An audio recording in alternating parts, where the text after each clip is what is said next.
Hey, Brian. Hey, Elliot. What's the talk of the table?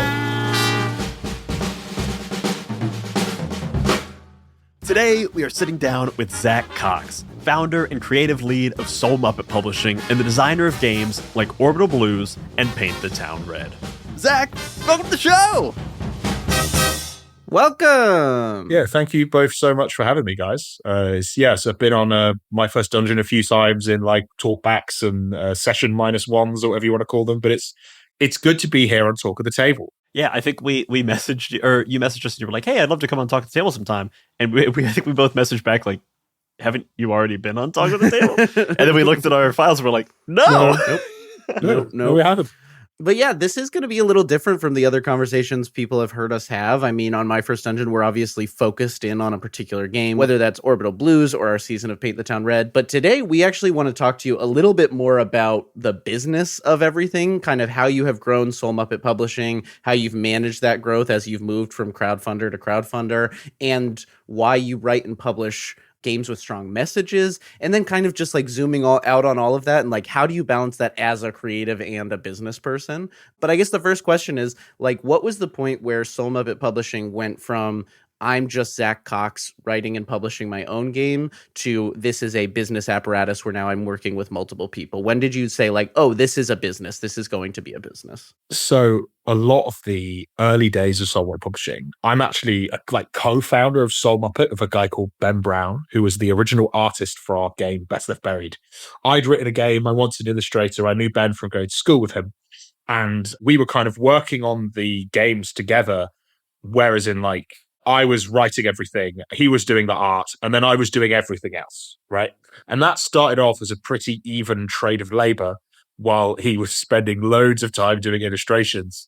And then as things increased in volume, we started doing like crowdfunding and bits of publishing as well. Like it started being less and less Ben's business, especially because I was too busy doing all of the other stuff for Ben to be able to keep up with Ben doing art, right? I was falling behind in terms of all those illustrations. So there was a point there where like during the early days of the pandemic, like Ben and I would have like a call once a week on a Saturday or maybe once every 2 weeks where I'd be like walking around my garden, like telling him all the stuff I'd done that week because like half of the company was his and it was his money I was working with. And when we got to that point, I was like, wait a second, this is like a whole second job that I'm doing right now, alongside the job of actually writing stuff, which is the fun hobby. So yeah, it was like a very sort of long process, but like when it really felt adult is when like Ben had left SoulMuppet and we'd done sort of a complicated financial buyout and like the company just sat with me. And when I had to like sit down with an accountant and a lawyer, that's like when it actually felt really businessy. But it's a long time before that. Like ultimately these books that are made, while a lot of them are made by big companies and a lot of them are made by like single people doing all the work themselves, there is also a big space in the middle, which is where a lot of other RPGs are made. And SoulMuppet like is firmly in that space where it doesn't feel like a real company. When I get self-conscious about what I'm doing, it is on every metric that could be used to describe it a real company, but it's more than like a sort of hobbyist, job, which is, and a lot of amazing games are made by hobbyists. That's not to speak down anybody's work in the industry, even if you want to call it an industry, a micro industry or a art scene or whatever. Like there's a lot of stuff happening in a lot of different ways. And yeah, SoulMuppet has just grown and grown and grown to the point where I've got 3 employees now. I don't know like how, and essentially those people exist to free up time for me to do creative work in like the bluntest way possible. The idea is that I can be a sort of roving itinerant project/product manager who gets to do a bit of writing as well. But obviously time management in a business of any size is really, really difficult, especially like in this kind of cottage industry zone.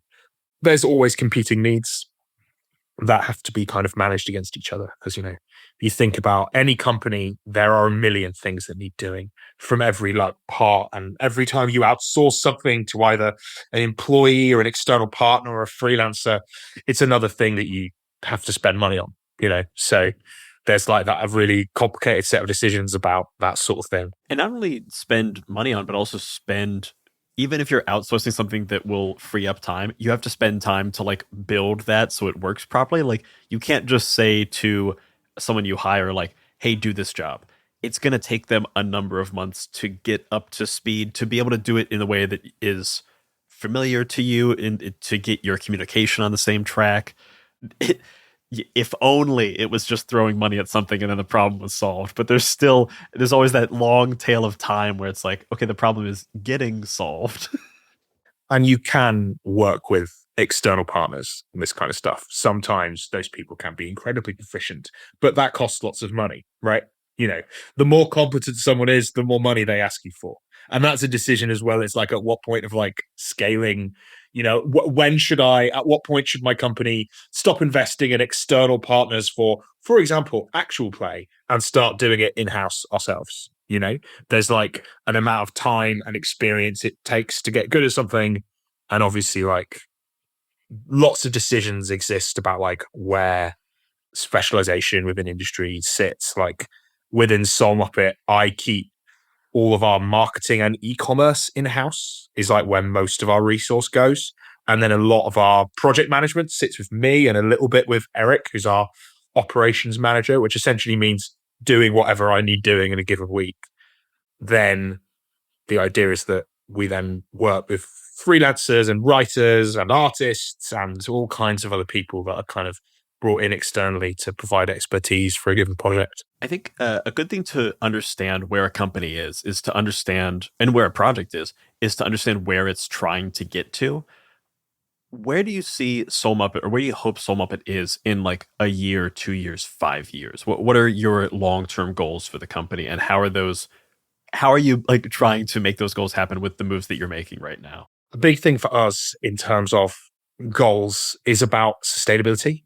And one of the things that makes running a creative business without external funding from an investor or a parent company difficult is that crowdfunding is very powerful as a tool right now, and is a really easy way to get lots of money quickly, but in a way that is unreliable, can create lots of pressure on a company in terms of like, you have to sell the thing and then deliver it 6, 12, 18 months later.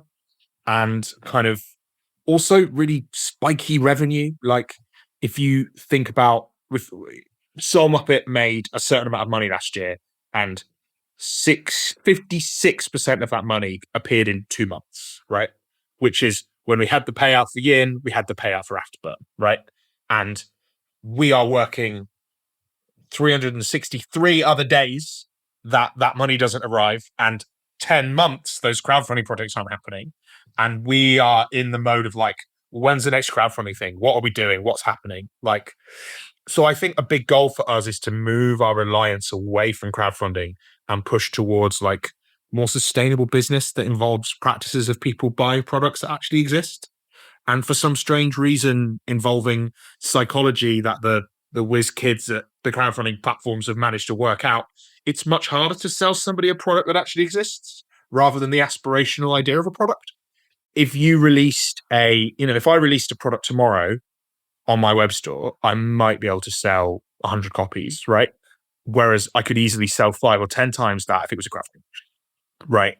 And that means that we are like, the language of like addiction is present there. It's like, I'm dependent upon this format. That's also really unhealthy for workers as well, because like 60-70% of the work is clustered into those 2 months.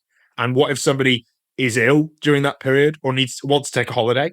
Or, how does that work around that? And it's also just bad for stress. Like watching number go up is not pleasant, and having to not think about the number, but knowing that the number is also like your health as a business is really difficult. So like where I'd like to be I would like that number that is currently like 50-60% to be down at around 20 to 40, right?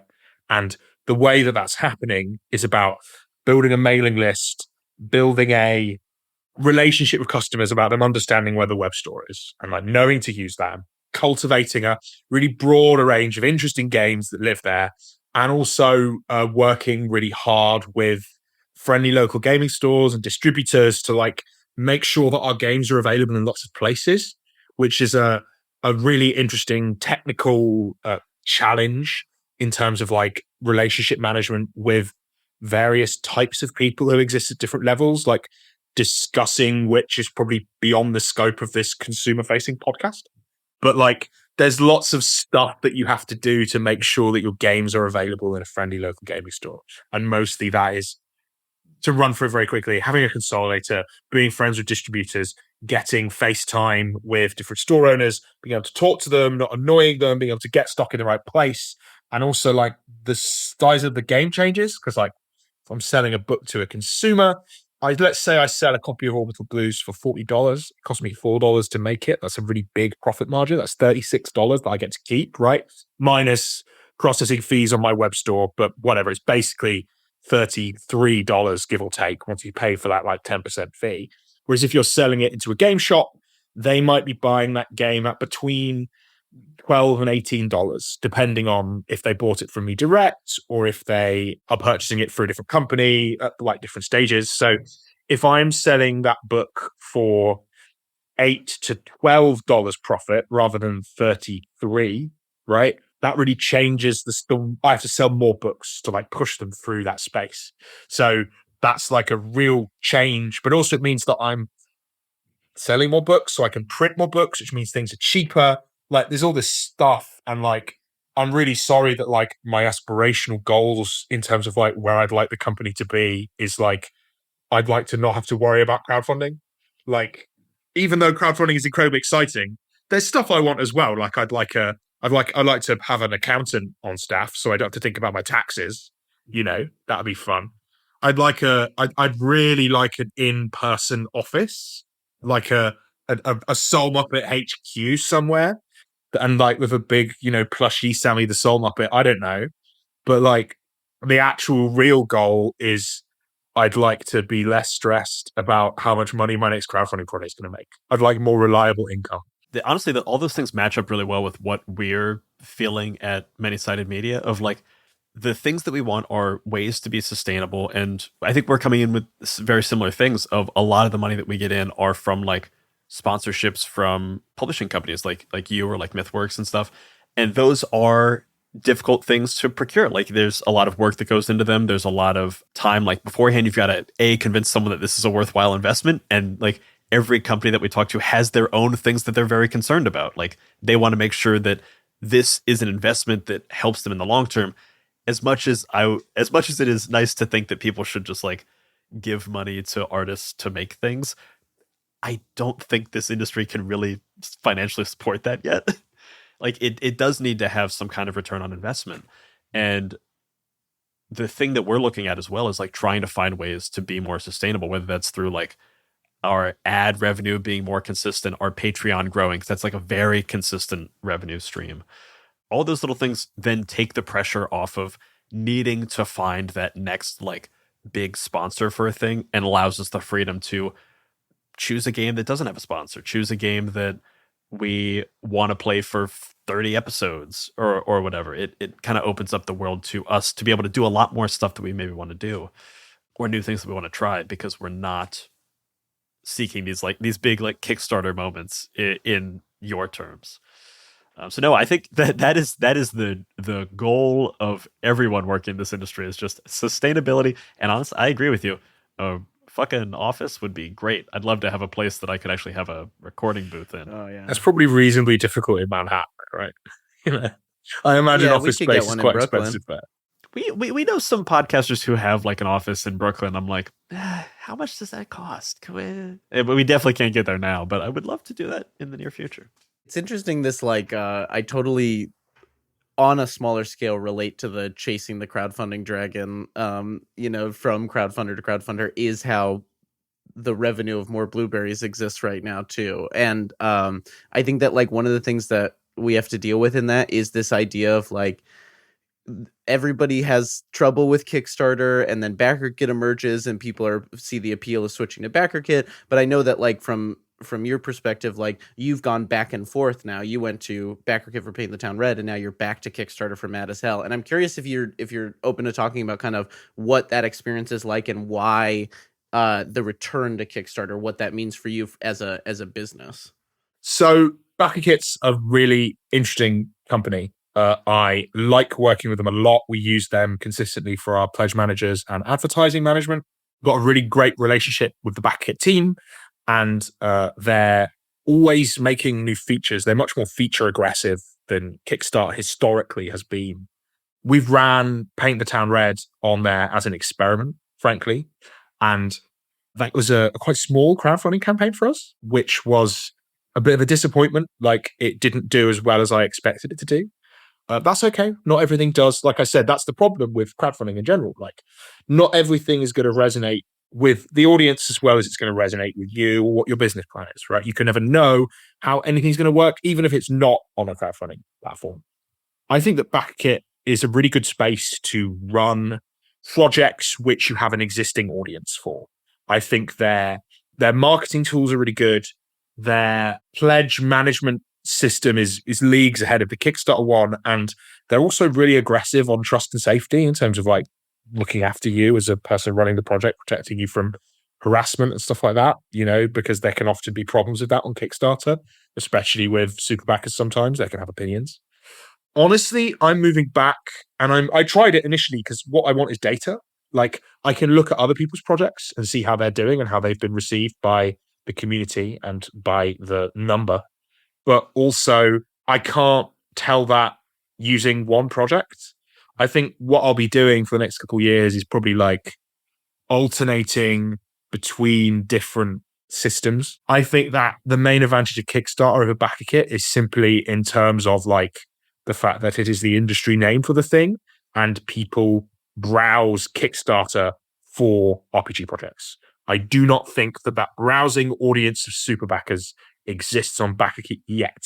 It might in a few years, but right now that's where those people are. When we were looking at the numbers on the projects, we could see that retention of, we had a fine first couple of days, but after that, we were relying on advertising to drive people to look at the product page, whereas on Kickstarter, people will just browse it. I think we'll be moving back and forth. I want to try a few more things, just like because I'm back on Kickstarter doesn't mean I'll never use BackerKit again, you know, and I'm going to continue using BackerKit for their pledge manager and ads services because they're really good for that. But it's a really complicated and nuanced decision. And like, just because that one project didn't do as well as I hoped, I don't know if that's something to do with me misunderstanding my audience, like the audience misunderstanding the game, the people's perception of how stuff happens. Like, it's an incredibly, like, capturing the lightning zeitgeist of a massive, huge, explosive crowdfunding project is alchemy.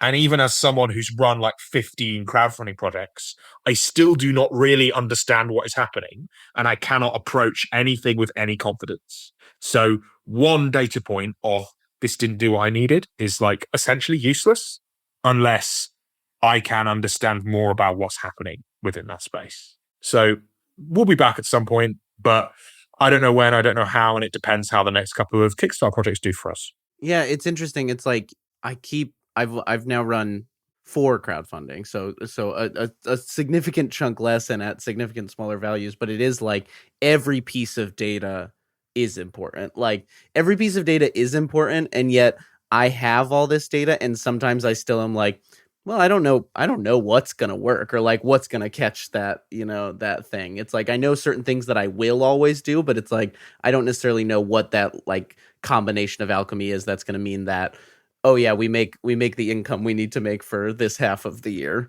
Yeah. As a former data scientist, data is both useless and useful. Yeah. Depending on the day and the thing you're trying to work out, Yeah, that sounds about right. So you talked about sustainability being like your big goal for the foreseeable future. What do you think the hurdles are that you're facing that will prevent you from getting there? And what do you think the steps are that you are currently making and want to make in the future that will get you closer to that goal? Yeah. So the main obstacle is like is mainly just a marketing and consumer behavior job, right?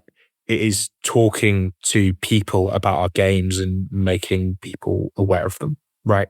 And making sure they know how to buy them, and there's as many places as possible that they are available.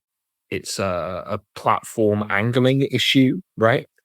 There needs to be the website, which has to be a place to get as many things as possible. There needs to be lots of places for PDFs. There needs to be a strong relationship with game stores and distributors. And after you've done all those things, you need to be able to talk to the consumer about all those things to make them sit in the right direction. Ultimately, I think that the other challenge is just uncertainty, right? For example, I don't know if anybody's reading the news lately, but your good old president, fist pumps the air, is making it quite difficult to run a game store at the moment, and making it quite difficult to import anything manufactured in China.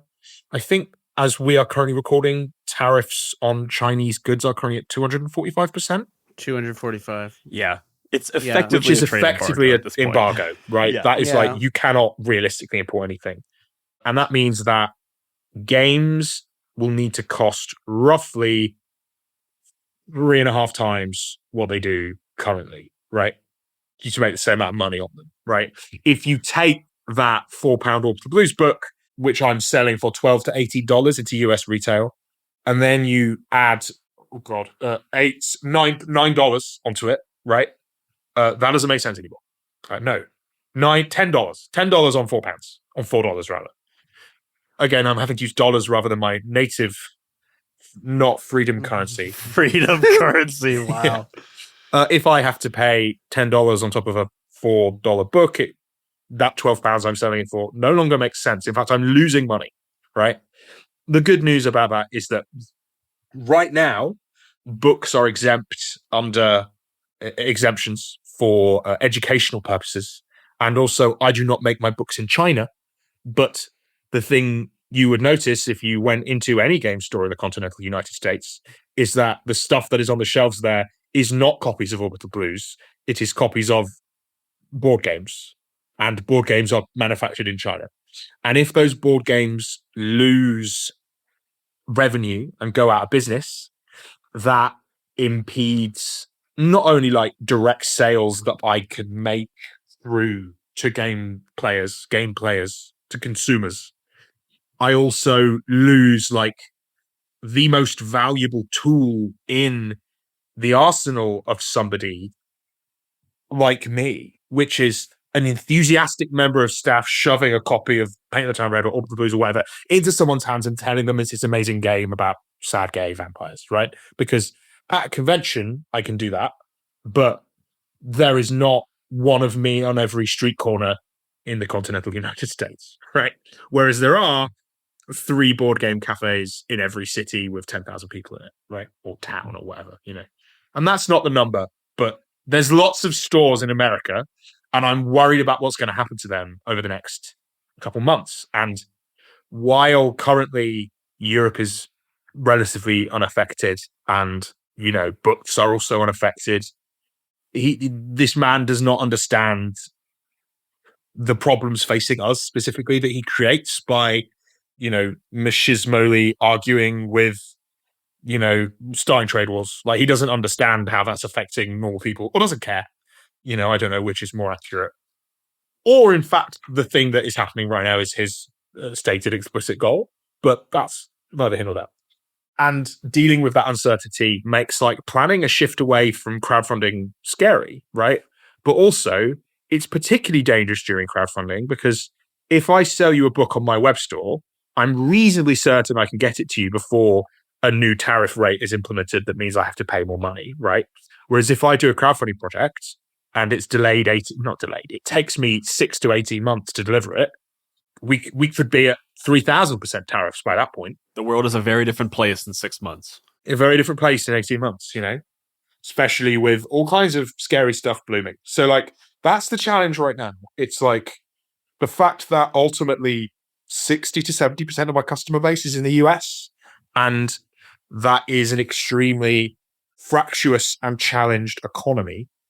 Never mind a political Let me get the right word here. Yeah, never mind a political hellscape. It's not great.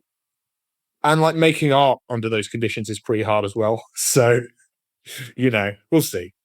But there are games written by SoulMuppet about how angry we are with capitalism, and I think that wanting to be able to, like, you wouldn't listen to the podcast I've just given you and probably clock that, like, I am an avowed left-wing person who believes we should all have universal basic income and that currency maybe shouldn't exist, Yeah. Like, that's probably quite hard to tell from the way I talk about business practices and data science, but the board that we live on has forced me to play a certain way. I'd love to make art that doesn't care about financial need, right? Someone asked me the other day what I would do with my life if what I wanted about the economy and the world to be better. And all my friends were like, oh, I'd go live in the woods and start a farm, or, live by the sea and write poetry and brew potions. And I was like, I'd just do this, but I wouldn't need to be scared all the time. Right, yeah, you wouldn't be stressed, yeah. Like, I would be stressed because I could just make shit and, not worry about what part of the global economy is going to blow up next week, Like, it would be much simpler, but you got to play with the hand you dealt. Is that the same? I don't know. You got to play cards. I've heard cards are good. You got to just play cards. You got to play cards. Play cards. That's the same, right?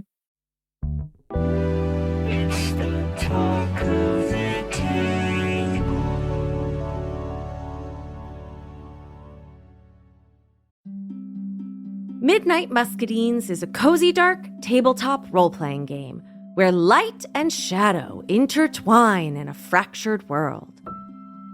Players take on the roles of marmoteers, brave adventurers who journey into the untamed wilderness to collect the elusive Midnight Muscadines, craft magical jams, and protect the fragile light of Nim.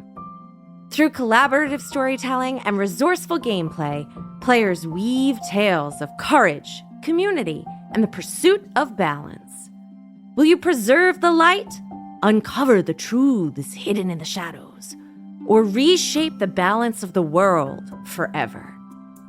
Midnight Muscadines is perfect for fans of Studio Ghibli and Sea of Stars who seek to capture the magic of exploration and the heartfelt adventure in a world where small heroes make a big impact.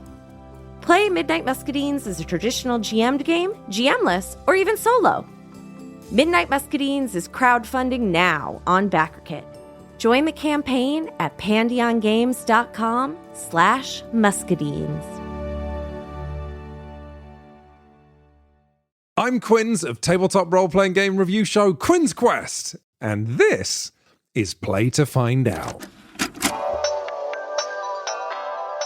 Play to Find Out is an actual play podcast that brings notorious old games from the 80s and 90s back to the table.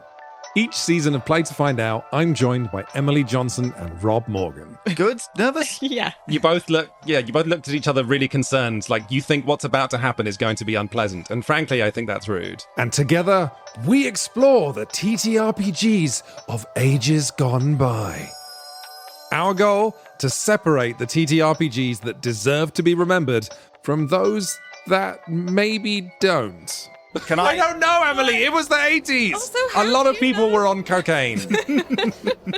We blow the dust from decrepit systems to learn how they work. Your 100 on the encounter table bursts out. Right, you've encountered a fog. Get ready.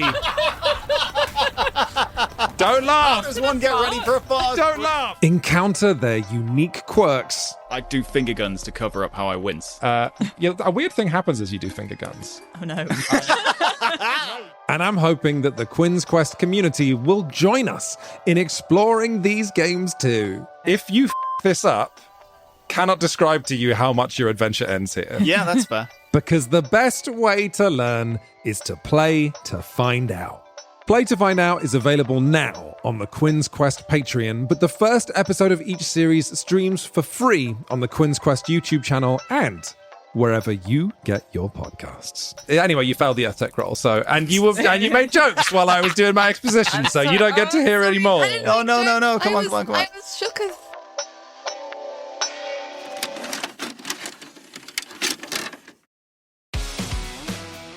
Hey everybody, this is Brian, and I just want to tell you about a great one-shot actual play we just ran over on My First Dungeon. It's for a new tabletop role-playing game called Mad as Hell, and it's sponsored by our good friends over at SoulMuppet Publishing. Mad as Hell is a new anti-capitalist demon hunting game where you play as radicals who fight the literal demons of capitalism. But what makes Mad as Hell different is that the demon isn't destroyed when you beat it in a fight. In order to destroy it forever and stop it from coming back, your radicals have to spend time in their community making meaningful social change in order to correct the root of the injustice that created the demon in the first place. So if that sounds like something you'd be interested in, check out our actual play one-shot of Mad as Hell over on My First Dungeon. And if you like what you hear, Mad as Hell is currently crowdfunding over on Kickstarter. So go and support some of our favorite people making some of our favorite games.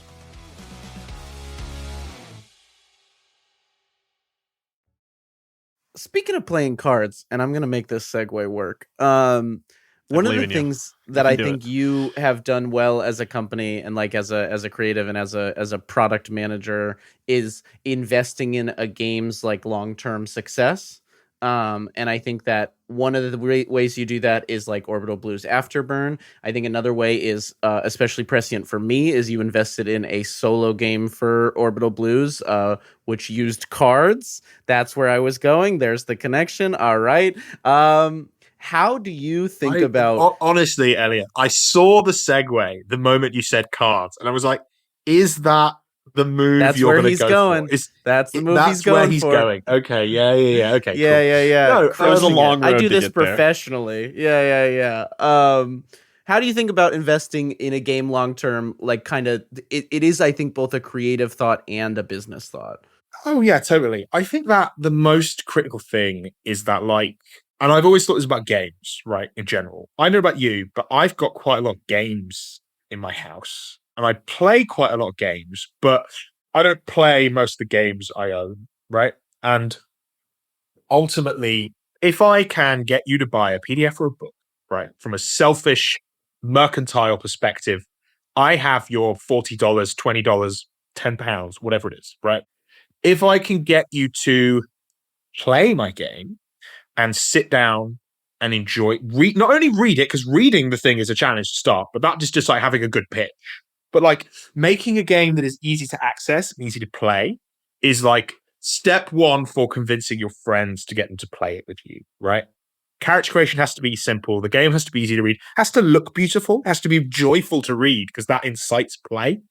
And I think that ultimately any game that I have sold to someone, even if I have their money, if they've not played it, I have at least a little bit in my anxious heart failed. Right, I think that play. I'm a play supremacist. I think that it's the point of the game, and while it is wonderful that you can make RPGs that are about opening the mind to imagination and making something that's meant to be read rather than played, or something that's meant to be enjoyed as a piece of quasi literature, that is to me ancillary. And what I want is for play to occur. A lot of the time, that is about making games that are accessible in terms of only needing D6s is something we push towards a lot. You don't need a polyhedral set to play any of the SoulMuppet games. You might need it to roll on a table, but you can do that with a random number generator or just picking from it. A lot of the time, it is making character creation really simple.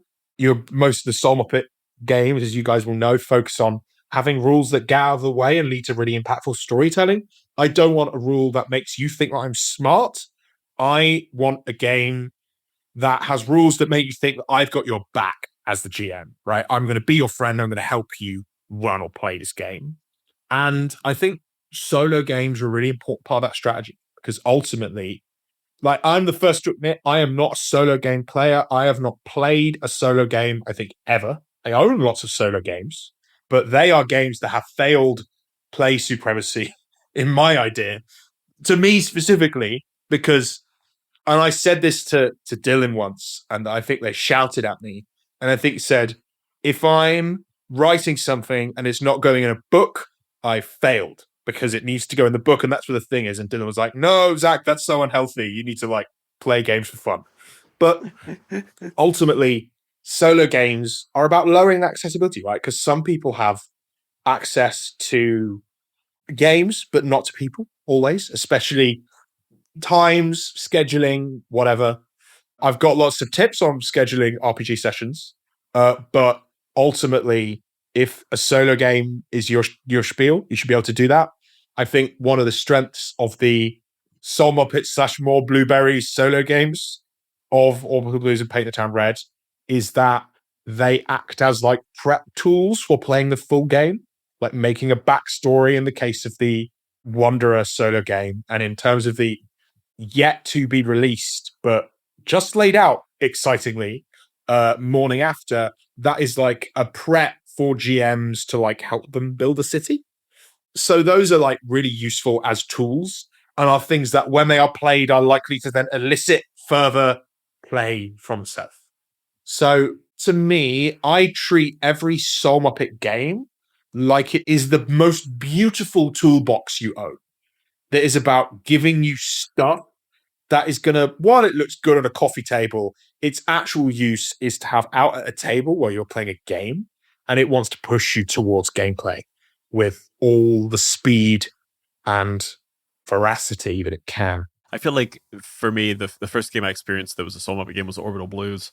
And I remember picking that up. I was like, I don't know what this is fully yet. But by the time I flipped through like 3 pages, I was like, I have to play this. Yeah. It's just like it has to have that inviting. And then like, you know, the more you learn about that game, you're like, oh, it's a very simple system. You've got all these cool tools, you know, upper hand against the odds. You know, you've got your swan song, you've got, you know, the blues and stuff. The deeper you get into it, the more it just reaffirms your idea that you saw when you first saw the cover in the first couple pages of like, oh, I have to play this. Yeah. Those books look good. Partly because I'm a book freak, right? And I like books that look nice, but also because I want to have you see the thing on the page and have your imagination explode and demand play, right? Aspirational play is fine, but like pushing you towards the idea of like, oh, I can play this. This looks great. This is easy. And like, that's why they're never big. They're always small and manageable. It's why they look like the place they are trying to evoke. That's an important part of layout for me. It wants to carry with it a sense of place. You know, that's true of all the things we've laid out. And there's a lot of like layout. Working with graphic designers is like something I love. And I also hate because I am a nightmare client to work with, I think. Because I often come to these things with a really strong vision of like what I want the layout to be like and what it sounds like. And then actually, I don't always possess the vocabulary to be able to tell someone what the thing I want means. Like I was working with Jean Verne on Doom Spiral, which is a game that will probably be announced by the time this comes out. But if it's not, we're making a Dark Souls game called Doom Spiral. Enjoy. Souls-like, Dark Souls adjacent, whatever. It's not a Dark Souls game. I don't have a license. And the instruction for layout and that was like, I need this to look like the inside of an abandoned cathedral. Thank you. And like that, those are my notes, right? And then someone has to make a cathedral, right? And I don't know how to make a book cathedral. Those things don't exist. So it's like pushing that sense of purpose and intensity of genre that projects to you the idea that this is something I could use to have fun because that's what it's for, right? That's what game books do. And I know people who write and make games who do not play games anymore because they are too busy or because it feels like work. And I hope none of them are listening right now because it makes me question their integrity. You know, you got to play the games, man. You got to play the games. You can't just make the games. You got to play them. Otherwise, you're gonna lose the understanding of what the thing is. You know, the play part of your brain will atrophy. Yeah. I feel like I was having some of that recently. Of like we kind of made jokes of it. Of like the only games I was playing were for podcasts. Of like we'd talk about doing a home game and be like, but we could just like throw some mics on and make it a show. And now, luckily, I'm in like a number of home games, including an Orbital Blues home game. Oh, Yeah, it's fun. I'm playing a ship's owner who's definitely not the actual owner. He's got the gift of gab, so he's very much like used car salesman vibe. And we're playing through Sutler System right now, which is great. Hell yeah. hell yeah. I do want to dig in on your self-proclaimed book sickodom that you live in, because it is one of the things that like I have always loved about your work, and like a thing I aspire to, because I also love being a sicko about books. Like we just crowdfunded A Land Once Magic, and Viditya and I were like, we got to make this just the most like delicious feeling little book. And I specifically got to hold the Garden of Yin and Stygian Library you had at Gamma, and those are such beautiful little objects. When you go about what is the thing that like happens in your brain when you're like, this is an object that is worth making for me? Like what takes the like game idea to object worth making that you want people to hold? So at the start, I told myself that people would only want to buy these books if they were beautiful. And that was like my justification, right? I was like, zine. I don't get me wrong. I love a zine. I'm the biggest. I own more zines than anything else. If you give me an I5 staple, I don't mind what it's made of. Like, I still think that's fine. But also, I don't think it's fine. I think it's fucking great. I love a good weird little zine. The more homemade, the better. But the drive for like intensity of product as the idea, and like when I say product, I don't mean like I mean like the objectification and the sort of the beautification of the physical, right, is something that's really important to me. When we started out, I was able to get like 80 to 90% of the way there with just layout, right? But I've become like every project I've done for the last couple years has had some weird thing in it that is not industry standard. Of the Blues, it was the cassettes, right? The fact that Chris Bissett made an album for us of music, and then it went onto a cassette that is like an in-universe object is like, well, yes, good. Latam Breakout was a bit more simple on the physical side. That was more like zines. But then when we did Gangs of Titan City, that came with like one of the alt covers was like bound in book cloth with stencil indented silver pips, which made like a pop art image of a gun. That's like a book technology I have not seen since. You can feel the cover. It's like Braille. When we did Throne of Avarice in the second half of 2022, there was a Grimoire edition of Best Left Buried available, which is when we take a normal Best Left Buried, wrap it in leather, and then like emboss a spade onto it. And like that's something that like we've made 10 off, and they sell for like £250. So like $325. And like people buy those because they're gorgeous. And then when we did Inevitable, that came with solid metal bullet dice. Yeah. When I still regret not getting the bullet dice. Orbital Blues, that came with more cassettes. The VHS box set adventure collection, Rogue Anthems, which is now available on the SoulMuppet website, as well as a slipcase of the compilation of 5 Orbital Blues adventures. And I know a slipcase is like a pretty pedestrian thing to do, but the way that Josh did the design for it is just gorgeous. And 2 more cassettes. There's a reason that project has been quite delayed, because it contained many fancy and complicated things. Then Gardens of Inn are these like incredible cloth-bound like things that look like they are pulled from the place they represent, which are these like extra-dimensional, extra-planar labyrinth dungeon spaces filled with books and flowers, respectively. And then with Paint the Town Red, that came with dice with blood in them, because and then Mad as Hell, which is our new game, has 2 holes in it, because we were working with we decided to work with an amazing 3-dimensional collage artist, and I had a phone call with him, and I was like, we're going to get you as many layers as we can, Alex, And the artist, Alex Ekman, was like, guys, I'll just do you a book cover. It doesn't need to have holes in it. I was like, yes, it does. I'm here. I'm on my bullshit. Let me cook. Holes, baby. And so the final version of that is you can see through to the end papers from the die-cut hardcover. And then there is a die-cut slipcase on top of that, which depicts like the final cover. And again, by the time this comes out, the Kickstarter should be live. And we're going to have available multiple dust jackets that you can swap on and off depending on which one you want to use, each of which is done by a different artist from the interior art of the game. Wow. That's fun. So not only is it a sicko book, it is a modular build your own sicko book. So truly I cannot be stopped. And the terrifying thing is I don't know what's going in Doom Spiral yet, which is our Q3, like September this year release. And I like Dark Souls, so anything could happen, you know? I don't know. I truly am unaware of what majesties I could inflict.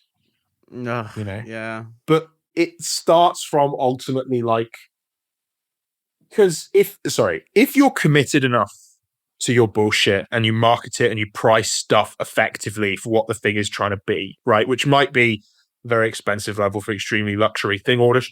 You have to buy a lot of it for it to make sense. You can get this stuff and sell it to people and have it make sense. And like, I really like having that idea and going, no one's done this before. I mean, people obviously have put holes in books and made cassettes for role-playing games, but like, no one has done it with the vim and gumption with which I have approached these things in successive intensity. I just really like weird shit, gang. I really just like weird little things. I like being my little guy with my nest full of freaky books and cassettes and dice made out of brass and stuff. But like, you know, eventually my aspirations will run out, but I have more plans. I don't believe that for a fucking second, actually. Sorry? I said I don't believe that your aspirations will run out. I think in 10 years you'll be making some kind of sicko shit we haven't even imagined. The way you describe books and like the stuff that you like to do and like the book sicko dumb that you ascribe to reminds me for whatever reason of Penn Jillette of Penn and Teller, the magician, has a definition of magic that I really, really love. And it is magic is just someone spending way more time on something than you think is reasonable to expect. But what I really like about that is that not only is that like very true, like me having worked as a magician in the past, it's like, yeah, it is kind of true that like if you see a magician and you think the only way they could possibly do that is that they memorized all 20 of those decks of 52 cards, that's probably what they just fucking did. Like they probably did the thing that you think is way too much work and way too much time, way too much effort to actually do. And what I like about the corollary of that quote is that like, if you spend enough time on something, if you go deep enough, and if you go way past people's expectations, it can kind of become magic. Like when you spend, like if you look at, you know, I'm looking at Morkborg is on my desk. When you see that and you look at it, you're like, oh my God, all the time that went into this. And when you look at Orbital Blues, all the time and all the care that went into this, it elevates the project and it makes you feel like this is a magical object. I must open it. I must learn what it is. And that's not to say you can't get that with a zine, but like when you see that physical manifestation of the game becomes something so much more, it just makes it so much easier for you to open up and be like, you know what? I bet you there's magic inside this. Wow. I love games. I love game books. I love a book that makes me just like, as soon as I pick it up, it's like, oh, fuck, I need to actually take this home with me immediately. Someone made this, and that was Orbital Blues. Yeah, that was Orbital Blues at like Gen Con 2022. Yeah. Like my first ever Gen Con. I was like, oh, this is a book I need. Like I think it was even just like the details of like the colored spine that's different from the cover is just like it's the care. It's like it's the idea that there's care put into it by the person who made it does show through when you pick it up in a game store. It's like it is the thing that gets you to hold it for that extra second. And I love what you said about like demand play. I think is such a fun like goal to have as a game designer and as a creator of game books. It's like this book demands you play it, and that's like I feel like that's a really strong thing to like think about as a game designer. If you're a game designer where like that's important to you that people play your games, not only buy them, which I agree with you. I love that means way more than just the purchase of a game that somebody played it.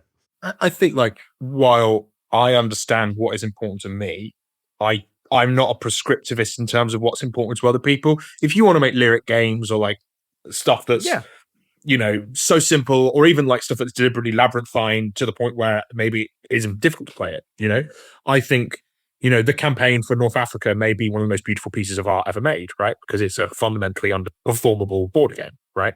1,500 hours to complete it. I think that's gorgeous. That's magnificent.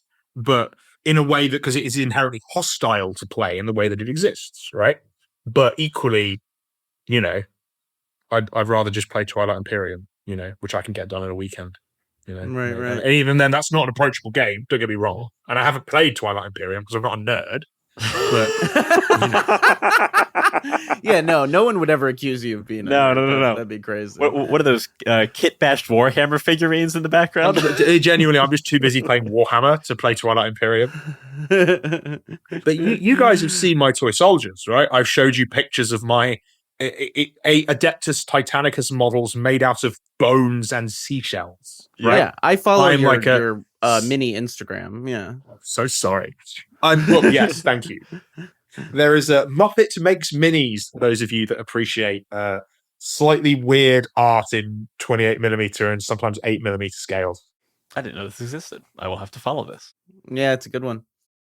So, I think about that type of effort of things that go into something as like that is a way to create magic. And you do it with books. And I think a lot of the things that we do with My First Dungeon and with Bitcherton is like we do that with our actual plays and with our podcasts. And like my hope is that by throwing in a crazy amount of post-production and sound design and effort and care, that we create something that has that little bit of magic that makes you excited to listen, makes you excited to then like buy the game and stuff.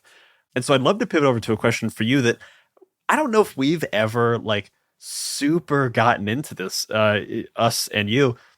SoulMuppet has sponsored a number of seasons of My First Dungeon, including our multi-award winning Orbital Blues season, our recent season of Paint the Town Red, and upcoming a one-shot of the latest game, Mad as Hell. And you were our first sponsor.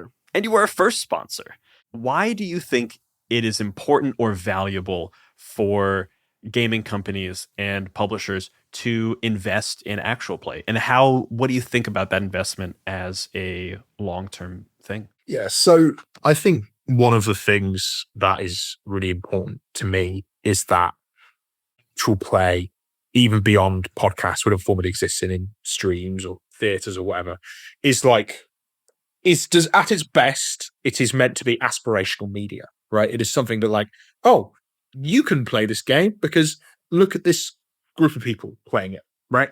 And that acts as a toolbox for like telling you how to play the game as well, like giving you an example of what a well-played, well-thought-out game of this looks like. And, there's lots of different types of actual play that exist, like, and there's different spectrums, like live stream stuff exists at one end of that spectrum, right? And the other end is the really highly polished, like almost quasi-audio drama edited stuff that you guys make, right? And ultimately for us with the sponsorship, a lot of people play Orbital Blues or Best Left Braid or whatever it is on a stream or whatever. But the kind of stuff that you guys provide, like the USP there, is the stuff that exists at the other end of that space.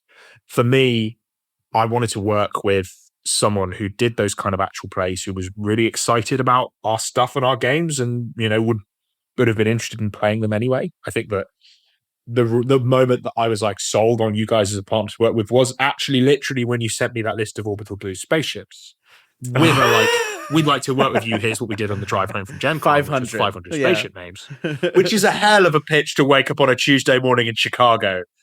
Just in case anyone hasn't heard this story real quick, we hung up with Zach at the Rowan Rook and Deckard party at Gen Con one year, and they briefly mentioned that like, oh, hey, if you ever come up with some spaceship names, send them to us. And so on our 12-hour car ride home from Gen Con, we sent a list of 500 spaceship names. Yeah. To someone we had Yeah. very little interaction with. Like, this was unhinged behavior. She hung out a bit, but like We it was hung definitely out, like, but wait, not who are these not guys again? 500. Yeah, not that many, not 500 patient names. Yeah, no, I think that the enthusiasm for the thing is really good, and ultimately, for me, a really good actual play exists as like an asset that I can. And again, there's me like talking about how I think capitalism shouldn't exist, and then describing you guys as a really powerful marketing asset, but ultimately, it's something inspirational and aspirational that I want to push towards people. And it helps. It is also like a really nicely edited and, group of charismatic people telling a really beautiful story that is meaningful and interesting. But also the fact that I can use it to show people what playing the game actually looks like. And there's a reason that in Afterburn I point towards the AP as something that I think it did cool. Like we used that hyperspace nostalgia mechanic. And also I put one in the Paint the Town Red book as well. There's also like a push towards your guys' stream because I want people to read the book, understand that your thing exists, and then go look at it, right? And that's never going to be a million people, but it's about pushing things towards you guys so they can see it and then understand that this is something they could do, right? And ultimately, while like the really cynical reason that the sponsorship exists is like the AP wouldn't be able to be made with as much incredible time and budget as you guys throw at it, and it might not exist otherwise. Supporting artists is nice as well, but if I hadn't have bought this, I would have spent X $1,000 on art instead, probably, or bought more books. I don't know, but it's a good tactical way for me of like wanting to inspire people to play the game, especially because I think the stuff we make does really well in actual play because it pushes towards like strong character and emotional storytelling. And also when you do it right, All the Blues and Paint the Town Red are also really funny, which is like an important thing I don't think I realized until Chinook wrote that article on the Your Guys newsletter. And I was like, oh yeah, no, this game is hilarious when it happens in the right way, Yeah. And I think that one of the things that can go wrong with RPGs is like somebody looks at it, somebody thinks that like, oh, this is a really serious game about being really sad. This wouldn't be fun to play, right? And that is a pit trap that a lot of people fall into when thinking about SoulMuppet games. And actually, like, I don't think that's true at all. But obviously, I'm the creator, so I'm biased. Being able to push somebody towards like something that contains as many belly laughs as it does gut punches, emotional gut punches, because it's good storytelling, is a really incredible asset to have for me as a games publisher. Yeah. So I would encourage, if you have an RPG line of middling popularity that you think could do a really good actual play, you should reach out to these guys and sponsor them for some stuff, Although, and the more you do it, the less time they'll have to work with me, and then, they can charge more, and then the world is better, Yeah. I love to work with people to the point where I can't afford them anymore. That's like one of my big aspirations to, pay someone until I can't, and that's fine. It is funny because like this idea of like books that demand to be played, I think that is the subtle or like the subtext of My First Dungeon is we want to make actual plays that make it so you feel like it's demanding you to go play the game we had, because like you can see how good a story we're able to tell, how much fun we're able to have playing it. So then like go play it immediately. So, Zach, as we kind of like come to a close here, the last thing we want to talk about is the project that is currently live as people are listening to this, which is Mad as Hell. Can you tell people, give us the pitch? What is Mad as Hell? Where can people find it? And why is this project a Soul Muppet game? So Mad as Hell exists because me and my friend Evie Moriarty really hate capitalism and the way that it exists and the way it commits colossal violence upon the people involved in and victim to it. Mad as Hell is an anti-capitalist demon hunting RPG. You play a group of radicals who are a member of leftist, but not explicitly always leftist, communities within the same urban area. Within the world that we live in, violence exists, and it is often quiet violence perpetrated by the people and the systems of capitalism upon marginalized communities. And when those specific local violences occur, a demon appears from a wound in the world. The demons in this game are specific to a violence that occurs against a specific community, and they relate to and look like and are a part of those violences. You might have a demon of gentrification within an urban area. You might have a demon of food deserts. The one that's included in the quick start is a creature called the pipe leech, which exists because of lead piping in rental housing. It's part of the leech choir of demons that all exist because of the actions of landlords. The way that you fight a demon in Mad as Hell, you don't just punch it in the face, so that will do something. You work out the demon, the violence the demon is created by, and then you apply to the demon the thing that could fix that problem in real life. You might hit the pipe leech with a lead-safe pipe, or put it through a water filter, or do any of these things which are designed to stop the problem of lead water in housing, or mold, or anything like that. Spray with mold spray, bleach, whatever works. That might kill the demon, but the demon's going to come back unless you solve the violence against the community. For the pipe leech, that means getting those pipes replaced. Either you're doing it, you're finding someone who can, or you're, getting the landlord to do it, which can happen in lots of ways, which I will not publicly incite violence against landlords on this podcast. Oh God, I just publicly incited violence against landlords on the podcast. Oh no, I'm sorry.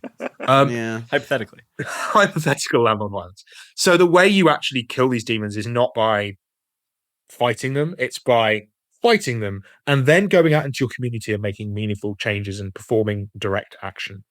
Mad as Hell exists because we want to provide a safe and lightly fictionalized environment for people to practice direct action and learn the techniques and tools they can use to do this thing we are currently talking about in an abstracted land of fantasy demons and monsters in real life. I want to teach you how to be able to go to a protest. I want to teach you how to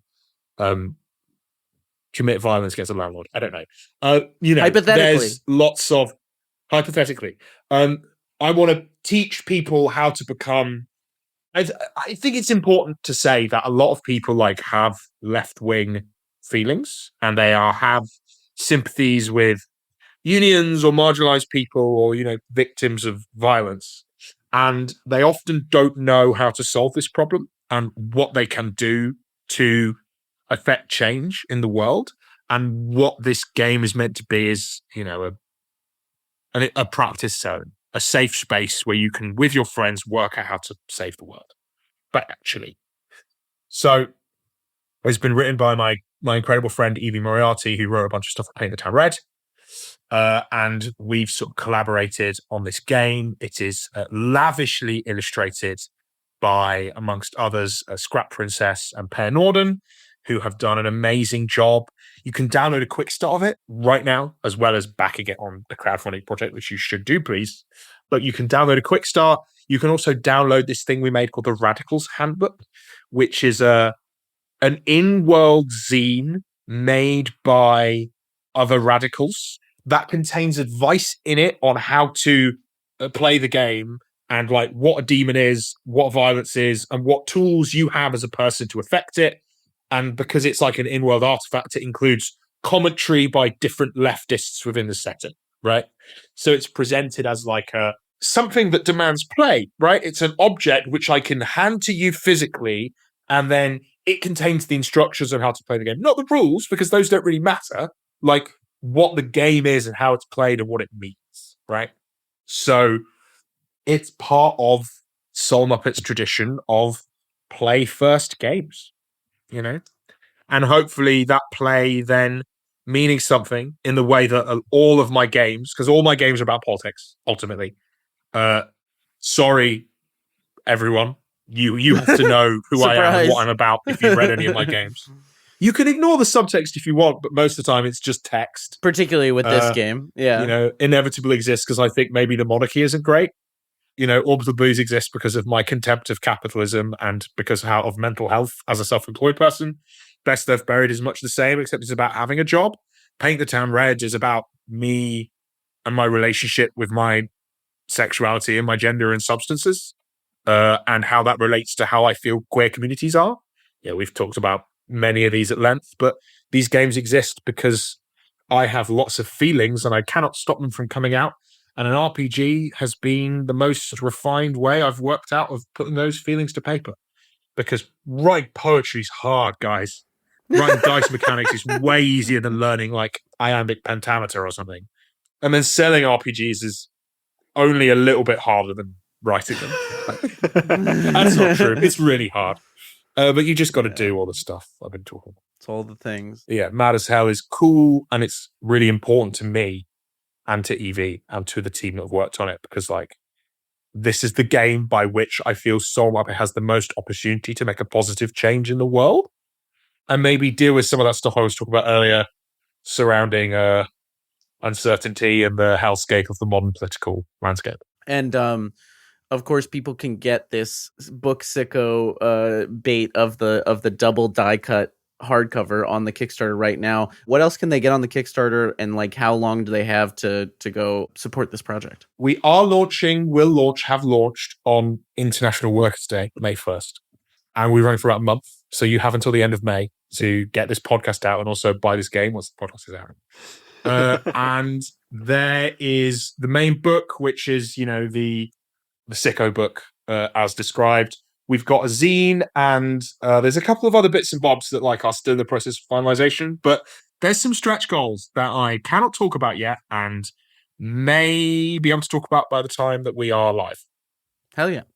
So yeah, if you're listening to this and you want to know, at Jelly Muppet on social media, or join the SoulMuppet Discord or something, and there'll be people talking about it all the time. Or you read the product page. And we're also going to put the links to the quick start and the zine and the Kickstarter campaign as well in the show notes. So if you're thinking you want to check out any of these things, check out the show notes. Click on the link you want. Zach, as we move to a close, we have one last question that we like to ask everybody who comes on Talk at the Table, and that is, what are you bringing to the table? And that is just our cute way of asking you for a recommendation of anything. A person, a game, a television show, a book, a resource. It can be inside of tabletop. It could be outside of tabletop. What's something you'd want to recommend to our audience? I've got to hit you with a sicko wargame thing. The thing I would recommend is going onto the internet and checking out a wargame called Necropolis. Necropolis is made by a guy called Owl Shield. It is a sort of spooky, it's the most OSR war game I've ever played, and it involves a bunch of skeleton zombies. You need miniatures for maybe 4 to 6 guys depending on the army you're running, and it's played on a really small board, 16 by 16, so you don't need many minis, you don't need a big board, you can literally play on a kitchen table with some stuff, and it's super fun and accessible, necromancers killing each other. And the modeling community is really cool for it. And I think it's a great way to play a weird war game. Because I think a problem with a lot of war games, and I play a lot of war games, if you can't tell from the fact I was showing you all my Warhammer models before this and talking about aspirational media, that war games do an absolutely terrible job, unless it's Warhammer 40k, of convincing you that this is a real game that you could play and you could achieve doing it. Because you got to find an opponent who's got a painted army as well. And I think starting with something really small and incredibly accessible is the best way to do it. So play Necropolis on the smallest possible table of 16 by 16 inches. A Warhammer board is 72 by 48. So it's 1/14th Warhammer board or something, So yeah, I'll give that a shot. Thank you so much, Zach, for coming to the table. Do you want to let people know where they can find you online if they're looking for you? Cool. So yeah, my name is Zach. I am the Jelly Muppet. You can find me as such on many servers. The company whose books you've been hearing about, if you've not got it already, it's SoulMuppet Publishing. We make stuff like Orbital Blues, Paint the Town Red, Best Left Buried, Inevitable, Mad as Hell is on crowdfunding right now. You can find our books on our website, soulmuppet-store.co.uk. And we are available on many social medias at SoulMuppet or SoulMuppet RPG. Some places we couldn't get SoulMuppet. Everything we make has a free quick start. So you can always get... Oh, that's the other thing. I should have talked about this earlier. Play forward, quick starts, free. You can get it to the table immediately. Look at me doing segues back to something we said 25 minutes ago. But yeah, we are SoulMuppet Publishing, and you should check out our games. And if you want more gaming content from us here at Talk of the Table, you can join the Many-Sided Newsletter, the Many-Sided Media Discord, where you can talk about this and all of our episodes, and Jelly Muppet is in that Discord. You can also support Talk of the Table on the Many-Sided Media Patreon, where you get ad-free episodes, bonus roundtables, a whole bunch of other fun stuff for this and My First Dungeon.